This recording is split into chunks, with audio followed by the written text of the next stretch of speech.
दोस्तों, शिक्षक बहाली में जब फर्जीवाड़ा होता है तो बहुत सारे शिक्षकों के अधिकार का हनन होता है, क्योंकि किसी जेन्युइन व्यक्ति के स्थान पर किसी और का जब चयन होता है तभी फर्जीवाड़े का जन्म होता है। हैरत की बात यह है कि नियोजन के 8 साल बाद भी फर्जी शिक्षकों का खुलासा होता है कि ये शिक्षक 8 साल से नौकरी कर रहे हैं और ये फर्जी तरीके से बहाल है। अब सवाल उठता है सिस्टम पर कि आपकी कैसी नियोजन प्रक्रिया है जो फर्जी शिक्षकों को बहाल करती है। वेतन देने से पहले ही आप डॉक्यूमेंट की जांच करते हैं, आप डॉक्यूमेंट जब्त कर लेते हैं, फिर भी फर्जी शिक्षक क्यों बहाल होते हैं? आखिर इसके लिए जिम्मेदार कौन है? जब यह बात आला अधिकारी तक पहुंचता है तो मामले का खुलासा होता है। ऐसा ही एक मामला आया 2014 से फर्जी सर्टिफिकेट से 16 गुरुजी कर रहे थे नौकरी। 16 शिक्षक ऐसे हैं जो 2014 से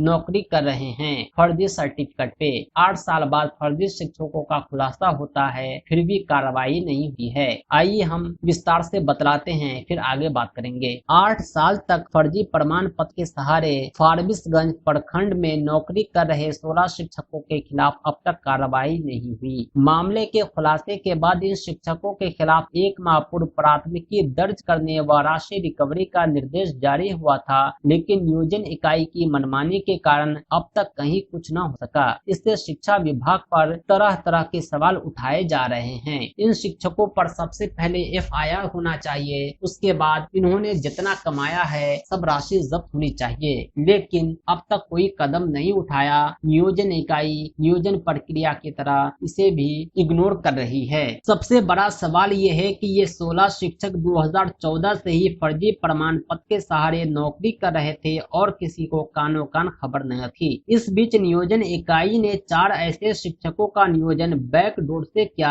आरोप है कि बिना आवेदन व चयन के 4 अभ्यर्थियों को नियोजन पत्र मिल गया। DEO ने बताया कि मामला संज्ञान में आने के बाद इन चारों शिक्षकों का नियोजन रद्द करते हुए स्पष्टीकरण पूछा गया। इसके बाद आगे की कार्रवाई होगी। 2022 में जब निगरानी के द्वारा प्रमाण पत्र की जांच हो रही थी तो इनका खुलासा होता है। निर्देश के बाद शिक्षकों पर प्राथमिकी दर्ज न की गई और न ही राशि रिकवरी की गई है। सवाल यह उठता है कि क्या बिना पदाधिकारी के संज्ञान से कोई इतने सालों तक कैसे नौकरी कर सकता है? इसीलिए अब नियम बदलने जा रहा है। अब जो है शिक्षकों की बर्खास्तगी के बाद सचिव, मुखिया सब पर कार्रवाई होगी, यानी फर्जी शिक्षक को बहाल करने वाले नियोजन इकाई के फर्जी कर्मचारी भी, फर्जी पदाधिकारी भी आरोपी माने जाएंगे।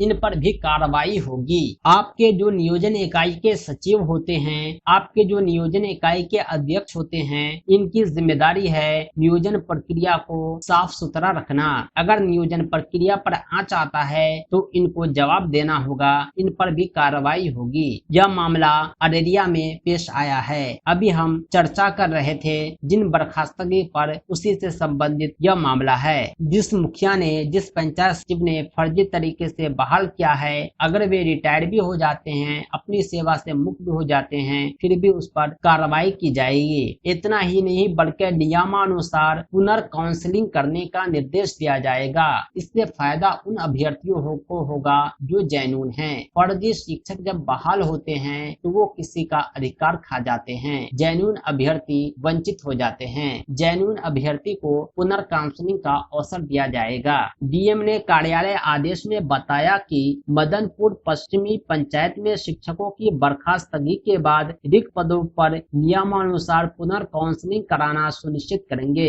एक लंबे समय 2014 में नियोजन हुआ, उसका काउंसलिंग अभी होगा।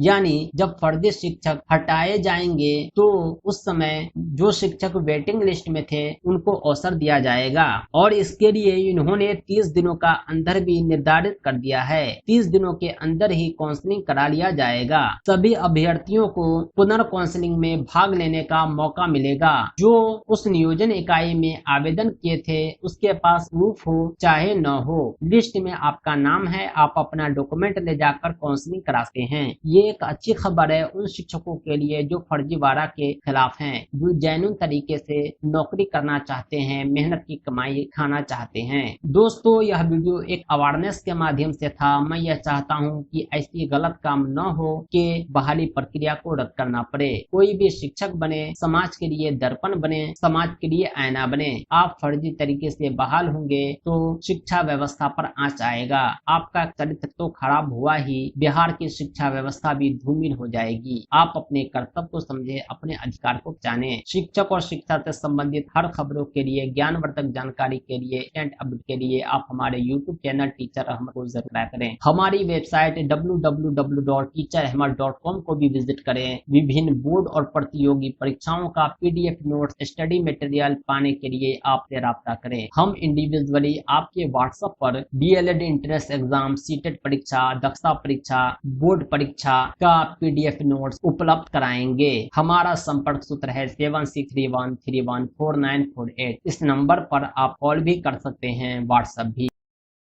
शिक्षक और शिक्षा से जुड़ी हुई हर विशेष सूचनाओं के लिए हमारे YouTube चैनल टीचर रहमत को जरूर सब्सक्राइब करें। साथ ही साथ हमारी वेबसाइट www.teacherrahmat.com को विजिट करें और आने वाले पुश नोटिफिकेशन को अलाउ करें। यहाँ आप डिपार्टमेंटल लेटर, टीचर नियोजन, नियोजित टीचर संबंधी ज्ञानवर्धक जानकारी पाने के साथ साथ बोर्ड और प्रतियोगी परीक्षाओं की बेहतर तैयारी पाएंगे। आप सभी परीक्षाओं के PDF notes, quiz, mock test आदि भी प्राप्त कर सकते हैं।